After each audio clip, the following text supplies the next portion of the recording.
Est-ce que tu te poses souvent la question, qu'est-ce que je devrais chanter?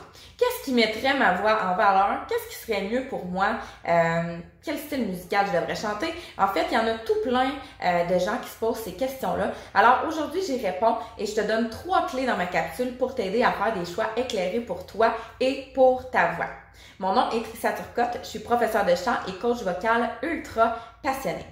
Et si jamais tu n'es pas abonné à ma chaîne, je t'invite à le faire dès maintenant en allant activer la petite cloche pour ne rien manquer des prochaines capsules qui vont sortir ici sur la chaîne. Alors, les 3 clés. Clé numéro 1, premièrement, j'ai envie de te dire, il y en a qui me posent la question, quelle chanson je devrais choisir par rapport à mon timbre de voix? Alors, c'est clair ça, il y a différents timbres de voix qui existent, on n'a pas tous le même, évidemment. Donc, ce que j'ai envie de te répondre à ça, en fait, c'est fais des essais-erreurs.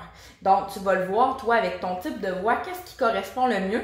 Et j'ai envie de te dire, explore, parce que des fois, quand tu vas aller explorer un style de musique que tu as pas nécessairement déjà essayé, ça se peut que tu fasses comme « Wow, ma voix fit vraiment avec ce style-là ». Alors, c'est des essais-erreurs, essaie différents genres musicaux et fais-toi des listes aussi. Donc, j'ai envie de te donner ça en bonus. Fais-toi des listes, que ce soit une liste écrite, que ce soit une liste, je veux dire, dans ton cellulaire que tu prends en note, que ce soit une liste Spotify, une liste YouTube. Donc, quand il vient les idées de chansons, tu fais comme « Hey, ça, j'aimerais vraiment ça l'essayer » ou « Je la trouve vraiment bonne, cette chanson-là », note-la dans une liste et tu n'es pas obligé de le faire live là, mais plus tard, tu pourras aller l'essayer, cette chanson-là. Puis si jamais ça ne convient pas justement avec ta voix, il y a tout plein de façons de l'adapter. Alors ça, c'est des choses qu'on peut regarder ensemble dans les coachings vocaux, évidemment. Ensuite, la clé numéro 2, c'est la tonalité. Alors ça, j'ai déjà fait une vidéo d'ailleurs là-dessus que tu pourras aller revoir. Je vais te mettre le lien en commentaire. En fait, pour la tonalité, si je te redis le petit truc rapidement, c'est vraiment de partir de ta voix parlée. Parce qu'on le sait, quand on est en voix de poitrine, en fait, c'est le prolongement de la voix parlée. Donc, si on se met à chanter pendant qu'on est en train de parler, en fait, c'est juste mon soutien qui est un petit peu plus activé. Donc, pour faire un choix éclairé de chanson, je te dirais, pars vraiment de ta tonalité de voix parlée. Fait que ça va t'aider à choisir justement des chansons qui sont pas nécessairement too much aigu pour ta voix ou too much grave pour ta voix.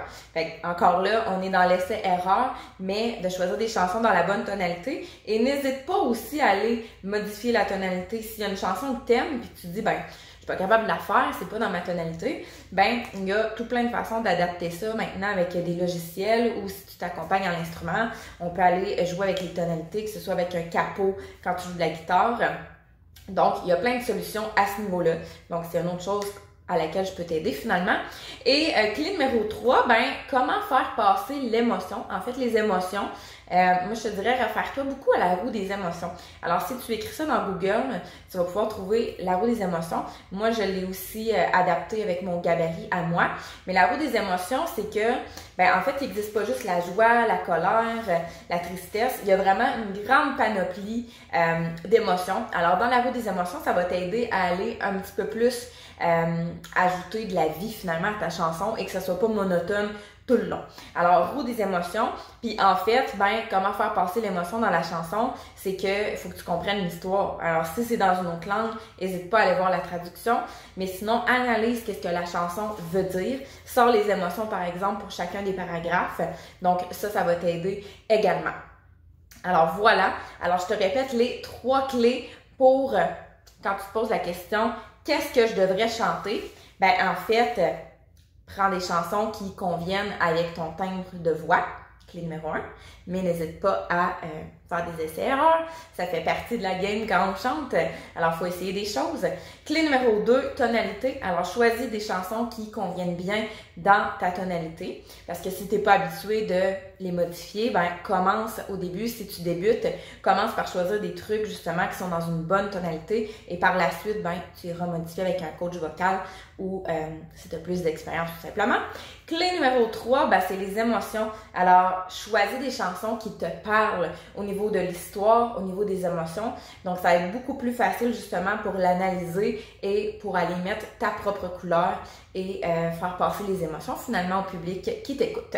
Alors, le petit bonus que je t'avais donné aussi au début, oublie pas de faire des listes, que ce soit une liste Spotify, YouTube, une liste écrite, note les chansons que tu aimes et n'hésite pas à les essayer. Mais bien important d'aller réchauffer ta voix, n'oublie pas ça, avant d'essayer les chansons, évidemment, parce que si ma voix n'est pas réchauffée, ça se peut qu'il y ait des notes, par exemple, que j'ai plus de difficulté à aller pogner que si je n'ai pas la voix réchauffée. Alors, c'est à ne pas négliger, on pourra s'en reparler dans une prochaine capsule.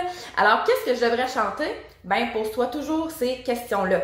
Est-ce que c'est bon pour mon thème? Est-ce que c'est dans une bonne tonalité et est-ce que ça me parle au niveau du message, au niveau des émotions? Alors, n'hésite pas à me faire savoir tes commentaires juste en dessous et on se dit à très bientôt pour une prochaine capsule!